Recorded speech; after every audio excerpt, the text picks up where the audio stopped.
Bonjour et bienvenue dans la Libre Antenne Show. Cette Libre Antenne Show, on l'a mise dans un cadre un peu particulier parce qu'on l'a voulu très sympathique, chaleureuse. Et puis on a décidé ce soir pour tous ces magiciens qui vont venir se présenter devant vous. On va faire connaissance avec eux évidemment et vous allez les voir à l'œuvre parce qu'ils sont extraordinaires. Autant Jade que David que Sacha qui sont venus ici au Grand Hôtel des Bains à Yverdon avec son restaurant La Rotonde. Un restaurant exceptionnel avec des mets absolument délicieux. Et on est ici au bar de La Rotonde avec un personnel qui vous accueille avec le sourire, avec élégance et évidemment avec professionnalisme. Donc on est dans ce cadre sympathique pour cette première Libre Antenne Show, un peu décentralisée parce qu'on est sorti de notre cadre habituel de débat, de choses un peu plus profondes, sincères, de choses un peu lourdes, d'expérience des gens. On a voulu très festif ce soir, c'est pour ça que le nombreux public présent qui va faire un tonnerre d'applaudissements. Bonjour Jade. Bonjour monsieur. Eh oui, parle dans ton micro, t'entendras mieux. Bonjour monsieur. Jade. Oui. Jade magicien, c'est ça? C'est quoi le nom exact? Ou il y a le nom de famille qui se colle avec? Non, c'est Jade. C'est Jade. C'est Jade. Ouais, c'est comme Cher. Moi, la première fois qu'on m'a dit Jade, je voyais un E, puis je voyais une nana, puis tu vois, ah, Jade, ok, bonjour, ah, d'accord, ah, Jade quand même, non, Jade aussi, d'accord, très bien. I-J-A-D. Exactement, Voilà, ouais, exactement, 3 lettres. Très bien. Ouais. Magicien, illusionniste, les deux. Alors moi je Quelle suis... est la différence entre le magicien et l'illusionniste? À d'entrée, on spontanément. commence comme ça, spontanément. Non, alors ça c'est une anecdote rigolote parce que j'ai mon maître de la magie qui a donné une phrase intéressante pour bien définir la distinction entre un magicien et un illusionniste. Lui dit qu'un magicien a besoin de 10 000 heures de travail pour devenir un bon magicien. Alors qu'un illusionniste a besoin de 10 millions de dollars pour devenir un bon illusionniste. Tu vois, c'est dans l'investissement, c'est dans le matériel, c'est dans... Donc, un illusionniste est catalogué dans le gros matériel, sur des grosses scènes, etc. Alors qu'un magicien est un... Il faut des moyens. Il faut des moyens. Ah, pour être un bon absolument, oui, bien illusionniste, sûr. il faut des moyens. Exactement, il faut des moyens financiers, des moyens techniques, etc. Et pour faire de la magie, il faut du travail, de la manipulation, donc il faut d'autres moyens plus accessibles. Comment elle arrive la magie dans ta vie à toi? Elle arrive un peu par hasard. Elle arrive parce que j'ai découvert une boutique de magie complètement par hasard. Je suis entré, j'ai vu... C'était où ça? C'était à Lyon. Je venais d'arriver à Lyon, donc j'avais 17 ans. Et puis je suis entré, j'ai découvert cette boutique, j'ai regardé les démonstrations du magicien, je suis reparti avec un livre et depuis je m'y suis mis. Ce livre, tu l'as lu? Je l'ai lu. Tu te souviens? Absolument, je me souviens de quoi, toutes les techniques. Voilà. Ça s'appelle Technopièces. C'est toutes les techniques nécessaires pour faire des tours avec des pièces. Ouais. Et ce livre-là, alors, ça a été le déclic? Ça a été une révélation? Ce que tu as lu là, ça t'a parlé, ça t'a interpellé? C'était vraiment ce livre-là qui a tout déclenché? Ça m'a aidé à tout déclencher parce que bon, c'était assez compliqué à comprendre les techniques, les noms des techniques, les manipulations à faire, surtout que les pièces, c'est un domaine assez technique. Mais dans ce livre, il y avait quand même quelques techniques accessibles que j'ai pu acquérir en quelques semaines. Et puis quand je montrais ces tours-là, c'était assez, ça plaisait, donc ça m'a donné envie de continuer et d'aller plus loin. Comment on s'exerce? On est chez soi, on est sur une table, on a un miroir, puis on fait les tours de... Non, comment ça se passe quand on répète chez soi? C'est quoi? On répète chez soi, on a quelque chose, on a des objets en main, des cartes, des pièces, tout ce qui est manipulable. Et puis on s'exerce, on travaille les doigts, on travaille la technique, on travaille les angles, parce qu'on sait qu'il y a certains tours en magie qui sont dépendants des angles de vue. Et puis on travaille tous ces paramètres pour faire en sorte que la technique du tour soit bonne. Et puis ensuite, il y a une autre partie de travail qui consiste se filme aussi? On utilise la vidéo ou pas Alors du maintenant, tout? oui, maintenant, oui, mais à l'époque, c'est vrai c'était pas très courant de pouvoir se filmer. Ouais. Mais oui, maintenant, on se filme, on regarde, on décortique, on essaie d'analyser où ça va pas. Et puis... On essaye de trouver des nouveaux tours ou des tours qu'on est à peu près les seuls peut-être à faire. On a cette ambition-là peut-être pas quand on commence, mais quand on maîtrise, quand on commence, on se dit c'est un peu ma carte de visite si j'arrive à faire un tour que les gens disent waouh, ça j'avais jamais vu. Il y a une ambition comme ça? Oui, bien sûr. Ça, c'est le rêve de tout magicien, de pouvoir trouver un tour, un numéro qui le distingue, qui puisse faire carrière avec un numéro. Il y a plein de magiciens qui ont fait carrière avec un seul numéro. Et puis, il y a d'autres tours aussi qu'on appelle les tours à réputation, reputation maker. Ils font ça aux États-Unis. Donc, un tour qui fait la réputation d'un magicien et puis ça se lance comme ça. Qu'est-ce qu'on trouve sur Internet? On trouve tout ce qu'on veut. Quand on a envie, quand on est passionné de magie, quand on fait de la magie, quand on est magicien, est-ce qu'Internet donne toutes les réponses, apporte toutes les choses aujourd'hui, en 2018? Alors, Internet, maintenant, c'est un bon compromis parce qu'on trouve beaucoup de choses, mais on trouve pas tout. Pour avoir tout, il faut aller creuser plus loin, il faut passer par des magiciens qui puissent transférer un peu leur savoir, leur expérience, parce que Internet, on peut apprendre éventuellement quelques techniques, mais après, il y a toute l'expérience qu'un magicien peut acquérir qui permet de faire une différence entre une bonne technique et une technique moyenne. Comment on trouve son style? Comment tu as trouvé ton style à toi? C'est venu avec beaucoup de recherches. Moi, je suis passé par plusieurs styles aussi.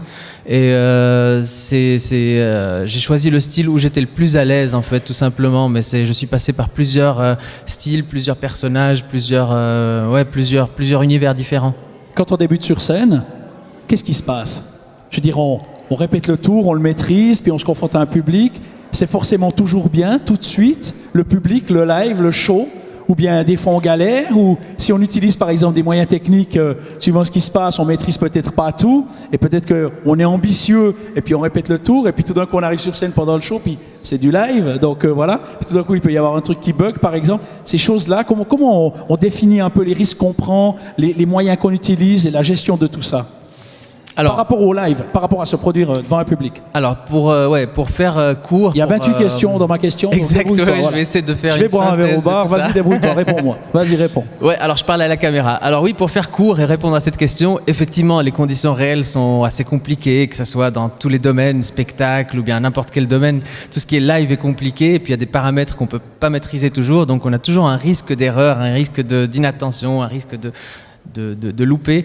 Tout à l'heure, le collègue, il a très bien défini la chose, et puis tant que les gens ne se rendent pas compte, en magie, c'est toujours... il y a toujours possibilité de s'en sortir. On n'est pas des chirurgiens. Un chirurgien qui se trompe, c'est dramatique. Un magicien qui se trompe, c'est pas dramatique du tout. Donc ce que tu dis, c'est que des fois, on peut se tromper dans son tour, mais le public n'a pas forcément capté là où on s'était trompé. À moins d'une catastrophe qui foire le truc, mais on peut se dire, oh zut, j'ai raté le truc, mais finalement ça s'est bien passé. Enfin, Ah oui, tout à fait. Moi, je suis sorti plusieurs fois très très déçu de certaines prestations, et puis j'arrive et les gens se jettent, se disant, hey, c'était super ce que vous avez fait. Et puis là, j'étais là, ah bon, bah d'accord. Alors en fait, ils n'ont pas vraiment vu ce que j'ai ressenti. Donc il y a tout à fait des conditions qui font qu'on maîtrise pas ce qu'on voulait présenter, mais on présente quelque chose qui est tout à fait correct aussi. Donc c'est pas toujours dramatique. Heureusement. On fait de la magie pour ça, pour être face à un public, face à des gens sur scène. On fait ça pour ça aussi. Ah oui, on fait de la magie pour communiquer, pour échanger, pour pouvoir... Le but d'un magicien, tous les magiciens donnent à peu près les mêmes réponses et à très juste titre. Le but d'un magicien, c'est de faire voyager et rêver les spectateurs. On a cette chance-là, cette possibilité-là, comme les humoristes qui ont la chance de pouvoir faire rire les gens. C'est le domaine c'est la raison qui plaît à tous les magiciens et qui fait qu'on veut continuer à faire de la magie et à être en contact des spectateurs. Toi, tu vis sur un yacht à Monaco, mais pour des raisons fiscales, tu dis que tu es fribourgeois. Ouais. Comment c'est possible, tout ce palmarès que tu as, des concours internationaux? Raconte-moi ça, parce qu'alors toi, on peut dire que tu as dépassé largement ton canton, le pays dans lequel tu es actuellement et tout ça. Il y a eu des prix, il y a eu des choses incroyables, et puis il y a eu des choses aussi du côté du Maghreb aussi, puisqu'il y a des origines. Tu as fait aussi, t'as reçu des prix. Raconte-moi un peu tout ça. C'est magnifique cette carrière à l'international. Alors moi, mes origines, ce n'est pas du Maghreb, c'est du Moyen-Orient. Ouais, d'accord. Voilà. Donc, pour répondre à ta question, effectivement, moi, quand j'ai commencé, j'étais plus un magicien de compétition. Toi, t'es une bête de concours, toi. Ouais, voilà, c'était ce que je voulais. C'était compétition, concourir, aller à dépasser mes limites, essayer de m'évaluer par rapport aux collègues, etc. Et puis ça me donnait vraiment l'impression qu'en faisant des concours, j'arrivais à franchir des paliers plus vite. J'avais un contact avec des professionnels du milieu, donc ça me mettait très très à l'aise quand j'étais face à des spectateurs normaux, on va dire, à des spectateurs qui viennent voir de la magie. J'ai très vite réussi à perdre le trac grâce aux conditions concours, parce que là, effectivement, concours, c'est beaucoup de stress, beaucoup de trac. Et voilà, donc j'ai fait beaucoup de concours, j'ai fait des concours en Europe, en Asie, enfin j'ai fait un peu des concours partout, aux États-Unis. Comment tu choisis un concours auquel tu vas t'inscrire pour participer? Parce que j'ai l'impression que c'est pas la planète c'est pas de franchir les océans et qui te retiennent, toi. Comment ça se passe, quoi? Pourquoi tu participes à un concours à l'autre bout du monde, par exemple? Alors, il y a deux possibilités, ouais. Il y a deux possibilités. Soit il y a des conventions, des congrès de magie nationaux, internationaux qui ont lieu, et là, on va se présenter, on participe à un concours. Soit il y a d'autres concours qui sont plutôt organisés, où on est sélectionné. Il y a un super concours en Suisse, à Morges, par le Club des magiciens de Genève, de Lausanne. C'est le Club des magiciens de Lausanne. Si Morges est dans le canton de Genève, les gars, faut retourner à l'école, hein, je veux dire, voilà. qui s'appelle donc les Anneaux Magiques. C'est un super concours. Donc eux, ils sélectionnent 5 artistes. Ils les font venir donc d'Europe ou des États-Unis, enfin du monde entier. Et puis ces 5 artistes concourent ensemble pour le prix des Anneaux Magiques. Et donc ça, c'est c'est ma deuxième réponse. Donc pour certains concours, on est invité à se produire. Et donc c'est en général des concours un peu plus prestigieux. Et ça facilite aussi le fait de pouvoir voyager, de pouvoir aller découvrir d'autres pays et d'autres concours. Comment on se prépare pour un concours? Enfin, je veux dire, on prend ces 3 meilleurs tours qu'on maîtrise à fond et qui sont les plus spectaculaires, on les travaille comme une bête pendant 15 jours, 3 semaines, 1 mois, et puis on y va avec ça, ou bien comment ça se passe? Non, ça se passe pas tout à fait comme ça. Alors on prend un numéro en entier, un numéro qui dure entre 5 et 10 minutes en général, c'est les normes des concours. Et puis donc on a notre numéro qu'on est censé bien maîtriser, il faut pas le répéter 3 semaines avant parce que voilà, faut qu'il soit maîtrisé au bout des doigts, sur le bout des doigts. Et donc ça peut pas être appris à la dernière, par exemple. Ça peut pas être appris la semaine d'avant avec une idée, non. Il faut que ce soit quelque chose qui soit vraiment maîtrisé sur la durée, sur le temps. Alors en tout cas, si c'est appris la semaine dernière ou les 3 semaines qui précèdent, c'est pas possible. Ouais, on peut pas garantir. On peut pas gagner avec ça. Voilà, on va pas pouvoir gagner. Alors on va faire figuration plutôt, ouais. Très bien. Bon, si on veut avoir toute ton actualité, si on veut tout savoir sur toi, site internet, réseaux sociaux, dis-nous tout. Oui, mon site internet qui est... Dans ton micro, on t'entendra mieux. Mon site internet qui est themagicofjade.com, tout attaché. Et puis sur les réseaux sociaux, je suis assez facilement trouvable sous Jade Showman. Magic Jade, Magic Sacha, Magic Davis, donc ouais. Ils sont originaux, ces magiciens. Ouais, tiens, on aurait pu prendre Magic comme truc. Ouais, effectivement. Magic Phil. Exactement, absolument. Je te donne 15 minutes pour aller faire le show, cher ami. Tu vois, c'est plus que les concours. C'est 5 minutes de plus que les concours. Tu as un quart d'heure pour aller ambiancer, faire... Allez, j'y vais. On est en tarif nuit, hein, Philippe, si jamais. Oui, bien sûr. Jamais, il y a plein de jeunes gens qui voudront te servir de cobaye, si jamais. Magnifique. C'est bon ? Ouais. Alors, je ne suis pas venu les mains vides, je suis venu avec plein de petits objets qu'on manipule facilement, étant donné que ma catégorie préférée en magie, c'est la manipulation. Donc, on va plutôt explorer des univers différents avec des pièces, des cartes, des cubes et puis d'autres choses encore. Première chose, donc un manipulateur, son but, c'est de manipuler. Un Rubik's Cube, c'est quelque chose qui est très familier à tout le monde et tout le monde a déjà tenté en tout cas de le manipuler. Ce qui fait la différence entre une magie et une manipulation, c'est que la magie ne nécessite pas forcément beaucoup de manipulation visible. Tout se passe dans l'invisible pour réussir par exemple à résoudre un cube. Ça, c'était une première phase et à partir de maintenant, on va compliquer l'exercice un petit peu. Je n'ai pas qu'un seul cube, j'en ai en fait 3. Je suis venu avec 3 petits cubes, 2 et 3. Que je vais répartir et on va essayer de les mélanger et puis de faire des petites combinaisons avec ces cubes. Alors j'aurais besoin de 2 petites personnes pour mélanger les cubes. Phil, est-ce que tu veux bien distribuer toi-même les cubes? Tiens. Parfait. Toi tu es Isabelle, c'est juste? Tu veux celui qui est déjà fait ou celui qui est déjà mélangé? Celui qui est déjà fait. Tu peux le mélanger. Et puis une autre personne pour celui-ci? Je vais faire mélanger. Très bien. Alors j'attends que tu le mélanges. Ouais, tu peux mélanger encore plus.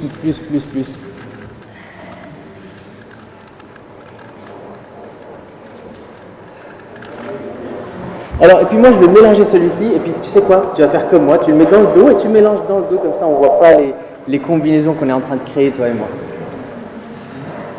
Très bien. Et puis à chaque fois que je te le demande, tu vas montrer le cube.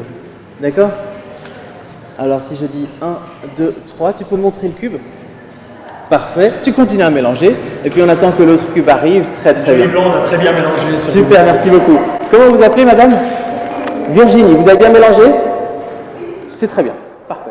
Alors Virginie, il y a quelque chose qui est assez particulier, c'est que vous ne me voyez pas mélanger le cube derrière mon dos tout à l'heure, on est d'accord?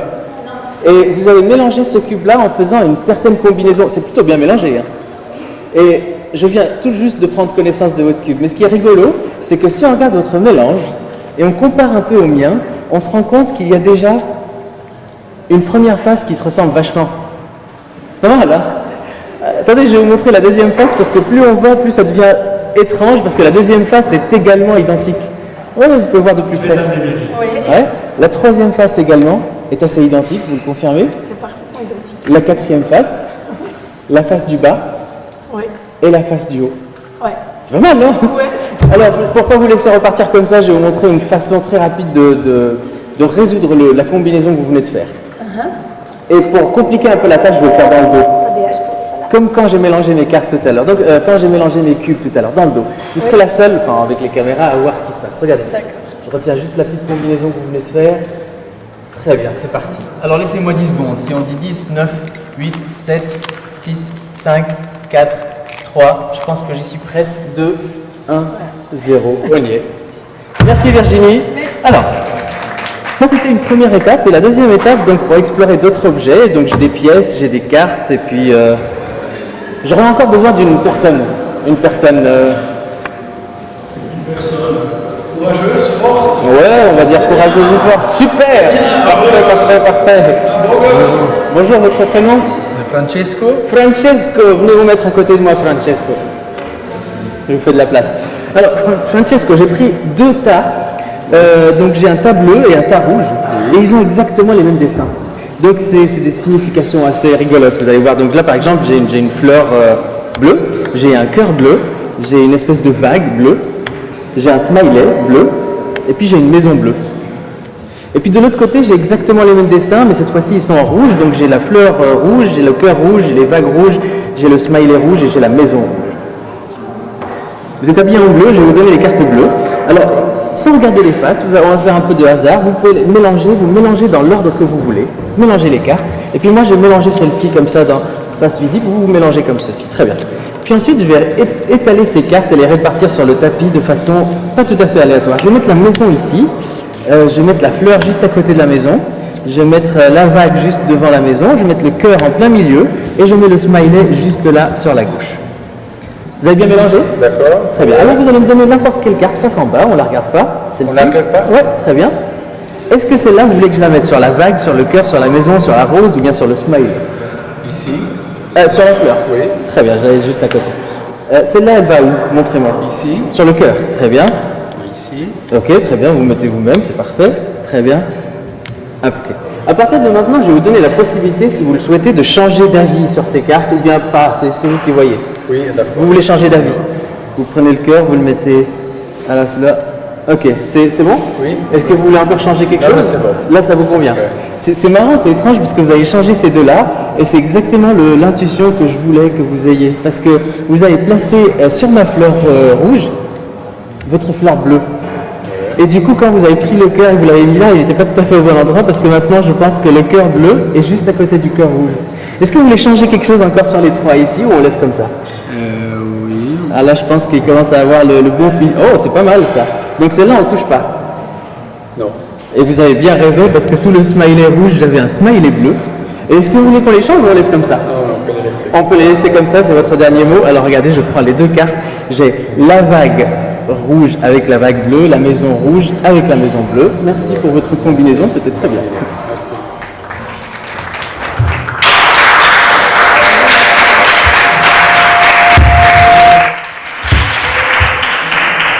Bien. Alors on continue un petit peu avec la manipulation. J'ai encore apporté une petite pièce.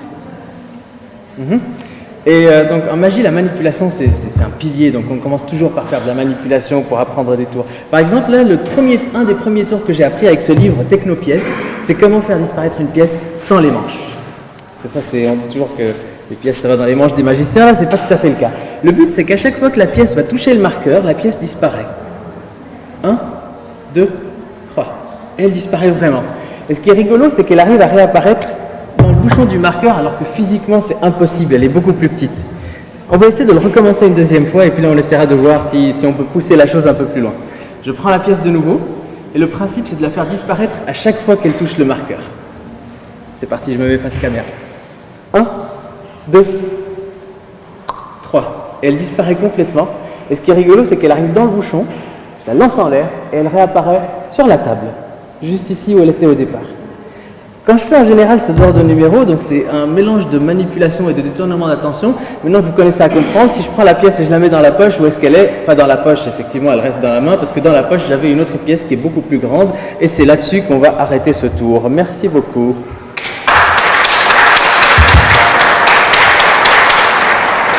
Alors on va faire, on va continuer. Alors avant de changer de domaine, en parlant des pièces, je vais aussi faire un petit tour avec des billets. Alors j'adore ça, quand j'étais aux États-Unis la dernière fois, c'est tout ce que j'ai pu ramener, c'est tout ce qui me restait. Donc il me restait 2 billets, 1 dollar et 5 dollars américains. Et puis j'ai trouvé une astuce assez rigolote avec les billets, la façon dont ils sont faits. On arrive très facilement à voir la valeur sur les 2 coins, alors que ce n'est pas le cas pour les euros, les francs suisses ou bien les autres billets. Et puis pareil, quel que soit le billet, donc 1 dollar ou 5 dollars, si on plie sur les 4 coins, on arrive bien à voir le 1 des 2 côtés. Alors à partir de maintenant, on va faire une petite devinette. D'habitude, je fais toujours appel à quelqu'un pour m'aider à faire ce tour, mais là, on va le faire face caméra, comme ça on voit bien. Donc j'ai 1 dollar ici. Et 5 dollars ici, on voit bien les 2 côtés. Alors le tour est assez simple. Je montre bien le 1 à cette caméra et le 5 sur l'autre caméra. À partir de maintenant, donc, je vais essayer de faire en sorte de les faire changer de place. Et quand je dis changer de place, ça veut dire que je prends le billet de 1 dollar, 5 dollars. Hop.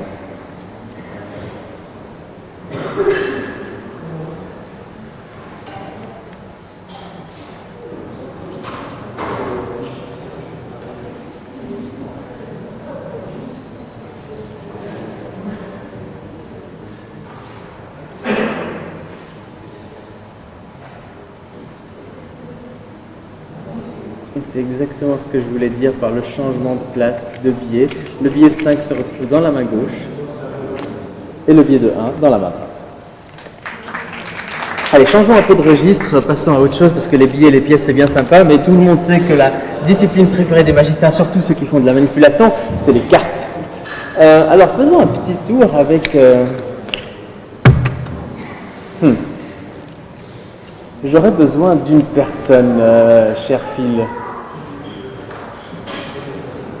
Voilà, j'ai une personne qui va arriver.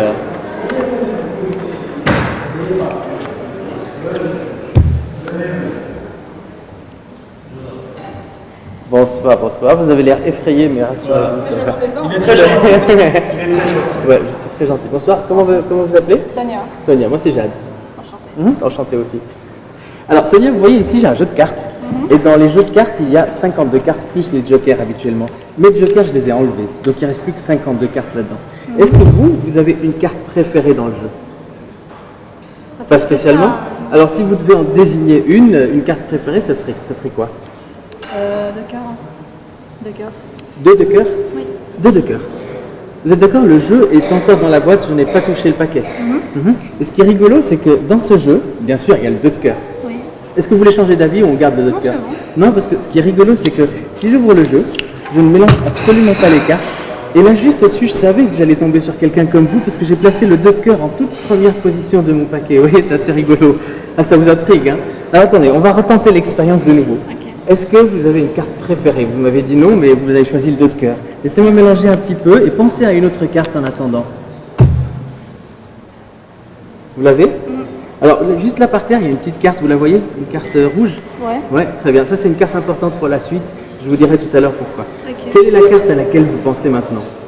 Tu l'as dit? Ah oui, vous pouvez la dire. Avec la reine, non? La reine, laquelle? Je connais pas. Alors, il y a cœur, et il y a Ah bah alors, trèfle. cœur. On va rester sur les cœurs. On va rester sur les cœurs? Ok, très bien. Sonia, on va faire ça comme ça.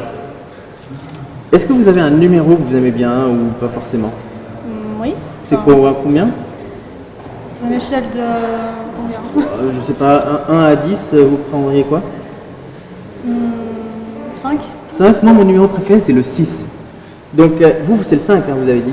On a choisi que ça comme ça. Donc, si on fait 5, 1, 2, 3, 4 et 5, et puis mon numéro préféré qui est le 6, 1, 2, 3, 4, 5 et 6, quelle était la carte que vous m'avez dit tout à l'heure? C'était la reine de cœur. La reine de cœur, et je pense qu'on est pas mal là. Non, c'est bien, hein, ça avance gentiment et ça avance plutôt pas mal. Alors, Sonia, maintenant je vais vous donner l'occasion de vous-même mélanger les cartes et on va tenter quelque chose de similaire. Mélangez les cartes comme ça, comme vous avez envie. Je suis pas très fort pour mélanger. Ah, le mélange, ça pose toujours un problème pour les spectateurs, mais c'est normal parce qu'il faut avoir un peu d'entraînement, de travail pour pouvoir mélanger. Vous voulez que je vous aide? Non, c'est bon. Ça Je va vais aller mélanger. Ok. Alors, étalez toutes ces cartes sur la table Et maintenant, je ne vais pas vous demander de choisir mentalement une carte, vous allez choisir physiquement une carte. Vous prenez celle que vous voulez et vous la montrez à la caméra qui est juste là en face. Maintenant? Quand vous voulez. Vous ne me la montrez pas, vous la montrez juste à la caméra. C'est bon? Et puis vous la gardez. Enfin, vous la regardez aussi d'ailleurs, vous la regardez aussi. Sinon, ce ne serait pas spectaculaire. Ok. C'est tout bon, vous l'avez retenu? Oui. Alors, vous savez, tout à l'heure, les mélanges, vous avez bien vu que c'était assez compliqué. Et quand on se parle de mélange de magiciens, ça devient encore plus compliqué. Le mélange le plus connu, c'est le mélange qu'on appelle le mélange américain, qui consiste à mélanger les cartes de cette façon-là. Ok. Vous avez déjà vu ça? Oui. Oui, certainement. Alors, remettez votre carte au milieu, juste là. Très bien. Vous l'avez bien retenue, hein, c'est celle-ci. Oui. On l'oublie pas. D'accord, très bien. Alors, et puis le mélange que je vous ai montré s'appelle le mélange américain. Ça consiste à séparer les cartes en deux et de mélanger les cartes de cette façon. Le mélange magicien, c'est une horreur. Vous savez pourquoi? Parce que c'est exactement la même chose. Donc, on sépare les cartes en deux. Sauf qu'au lieu de mélanger comme je l'ai montré tout à l'heure, on les mélange une partie face en haut et une partie face en bas. Et là, ça devient très compliqué à suivre. Ok. Ouais, hein, vous voyez, je vais vous montrer à quoi ça ressemble. Donc, ça ressemble à quelque chose comme ça. Une partie face en l'air et une partie face en haut. Et on rentre toutes les cartes ensemble, comme ça. Ok. Ça devient compliqué. Hein. Donc là, si on regarde les cartes, on se retrouve avec des cartes qui sont des fois face en haut. Si je coupe un peu plus loin, on va se retrouver peut-être avec des cartes face en bas, ce qui est logique parce qu'il y a des cartes face en haut, face en bas. Si on coupe, là j'ai encore une carte face en haut. Et puis là, j'ai une carte face en bas. Là, j'ai une carte face en haut. Donc ces deux cartes sont dos à dos. Vous avez remarqué, hein, c'est dos face en bas, dos face en haut. Ouais. À partir de maintenant, on va essayer de faire quelque chose d'assez spectaculaire, vous et moi. Vous allez tendre la main droite au-dessus du paquet. Très bien. Et me dire pour la première fois quelle était votre carte. Vous pouvez le dire. Celle que vous avez choisie. Vous pouvez me montrer avant? Ouais. Deux de trèfle, là. 2 de trèfle. Oui. Noir. Oui. Une carte noire de trèfle. Alors là, en nommant la carte, toutes les cartes vont revenir se mettre dans le même ordre. Et puisque vous m'avez dit que c'était le 2 de trèfle, la seule carte qui sera face en haut sera le 2 de trèfle. On vérifie.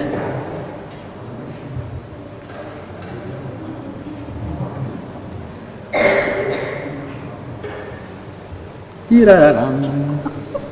Ça va? Oui. Très bien.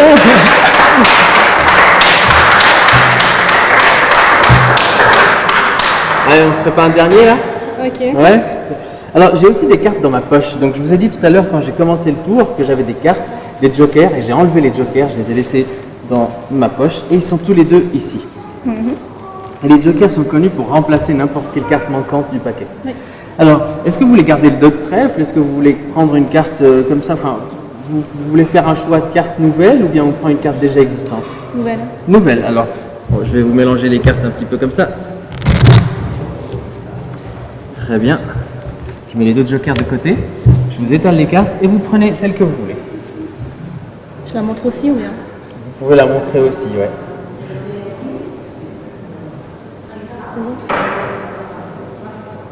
C'est tout bon? Ouais. Vous l'avez retenu? Oui. Parfait. On va placer cette carte dans le paquet et puis on va placer les jokers par la suite dans le paquet et c'est les jokers qui vont m'aider à retrouver cette carte-là. Donc je la mets bien au milieu, vous pouvez vérifier. Puis je mélange un petit peu. Et en attendant, vous pouvez vous-même prendre les 2 jokers face en l'air, très bien, comme ça.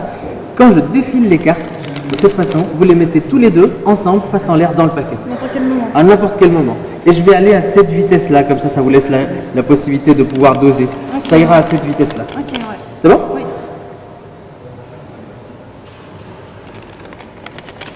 Très bien, c'est pas mal. Donc ils sont bien à l'intérieur, ils sont à peu près vers la fin. Et si on regarde bien, donc je vais quand même vous montrer où vous les avez placés. Ils sont bien à cet endroit-là. Est-ce que ça vous impressionnerait si je fais en sorte que la carte que vous avez choisie bouge dans le paquet, se déplace et se retrouve juste entre les 2 jokers? Allez-y. Ouais, c'est pas mal, hein. Ce serait intéressant. Alors, on va faire ça sans trop manipuler. Donc avec juste 2 doigts, j'égalise les cartes comme ça. Je remets les jokers à leur place, comme ceci. C'est bon? Oui. Remettez la main par-dessus comme c'était tout à l'heure. Très bien. Et dites-moi le nom de la carte que vous avez choisie. 7 de pique. 7 de pique. Alors vous pouvez enlever la main. Et là, si on regarde bien, on va se rendre compte qu'entre les 2 jokers, il y a une carte qui se retrouve juste entre les 2 jokers. Ouais, ok. On va quand même vérifier parce que si ce n'est pas la bonne, là, ce ne serait pas très spectaculaire. Et vous m'avez dit 7 de pique. Ouais. Et c'est un 7 de pique. Non, vous ne croyez pas? Faut que je vois pourquoi. C'est celle-là? Oui. Super.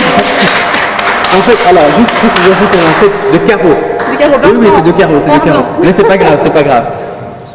Alors, puisque je vais pas vous laisser partir comme ça, hein, parce que maintenant, quand on est au set de carreaux, on commence à devenir intime, tout ça, on va essayer d'aller. Pardon, j'ai rien dit, je savais pas que. Ok. Et maintenant, je vais vous faire une pure démonstration donc, de ce qu'on appelle la manipulation en magie. Depuis tout à l'heure, je fais des manipulations plutôt invisibles. Là, à partir de maintenant, on va finir avec des manipulations visibles. Manipulation visible, donc il y a une technique en carte qui s'appelle la triple coupe. Couper les cartes 3 fois, mais pas comme ça.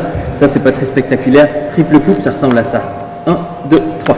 Et cette technique me permet de remonter une carte sur le dessus du paquet. C'est une carte rouge que, si je la frotte un petit peu contre vous, elle se transforme en set de carreaux.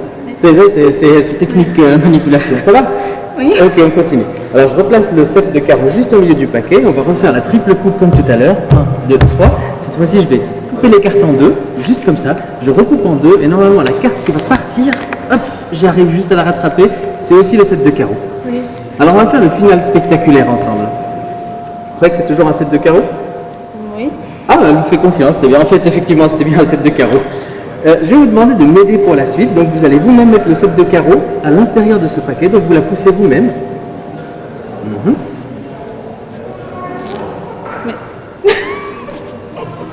Ok, on recommence. Je la remets dans le paquet et puis je vous la... Tac. Donnez-moi un numéro entre 1 et 5. 1 et 5. Ouais. 3. 3, ça fait comme ça. Donc, comme la triple coupe. 1, 2, 3. Retournez la carte. C'est toujours le set de carreaux, vous pouvez la montrer à la caméra juste là-bas derrière.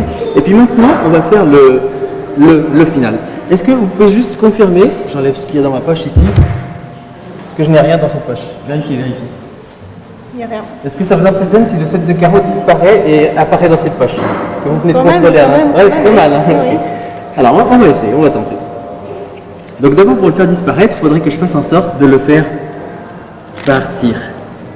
Et à partir de maintenant, vous pouvez juste confirmer que quand on voit toutes les cartes, il n'y a aucun set de carreaux. Effectivement. Effectivement, pour le moment, ça suit, ça se tient. Ça, c'est un set de cœur, c'est pas lui. Ouais, ok. Plus aucun set de carreaux. Alors, vérifiez vous-même, allez-y, ouais. Mais du tout. Il n'y a rien du tout? non. Alors, attendez, on va juste prendre... D'accord. Je vous avais dit qu'il y a une carte rouge par terre tout à l'heure, vous vous en souvenez? Est-ce que vous pouvez la prendre sans la regarder, hein? Prenez-la avec un peu de suspense, prenez-la sans la regarder. Ça tourne pas? Oui, ne la retournez pas et mettez-la juste sur la table ici. Voilà, face en bas. Très bien. Quelle était votre carte? 7 de carreaux. Et si je vous montre un set de carreaux, est-ce que ça vous impressionnerait? Assez? Assez, hein, ça serait pas mal.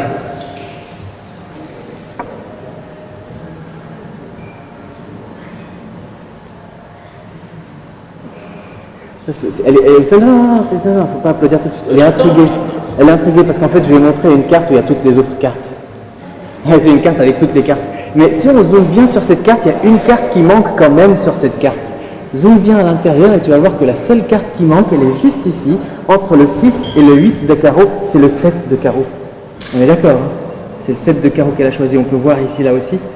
Et comme j'avais promis quand même que j'allais te faire apparaître cette carte pour terminer dans ma poche, et que je te fais examiner cette poche, c'était ça le détournement d'attention, parce que le 7 de carreau, il est juste là derrière, dans ma poche arrière, tu peux vérifier.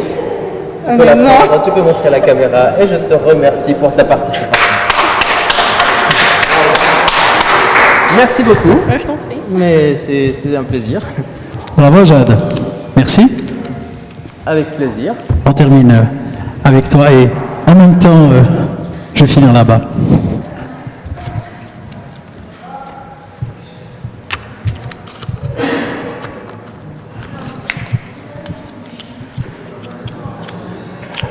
Eh bien voilà, merci à nos trois magiciens, à David, à Sacha, à Jade, qui sont venus ce soir dans cette libre antenne show ici au Grand Hôtel des Bains d'Yverdon. Merci de leur participation, de leur amitié, de leur sympathie et puis surtout de leur talent pour nous avoir fait vibrer et puis nous avoir fait nous interpeller et puis d'avoir des yeux pleins d'étoiles et d'admiration par rapport au talent de ces magiciens. Vous retrouvez évidemment cette émission sur le site Radio People, www.radio-people.ch en podcast et également sur la la People TV, www.people-tv.ch également, et sur les chaînes YouTube Studio Radio People Live et People TV. On vous souhaite une très belle soirée, une bonne continuation. On vous donne rendez-vous le mois prochain, puisque on a cette fameuse collaboration extraordinaire avec le Grand Hôtel des Bains ici à Yverdon et son bar et restaurant La Rotonde. Des mets délicieux, une ambiance cosy et sympathique qui vous attend ici au Grand Hôtel des Bains à Yverdon. Bonne continuation, et puis prenez soin de vous, soyez sages, soyez heureux, et aimez les web TV et les web radios. À bientôt. Merci.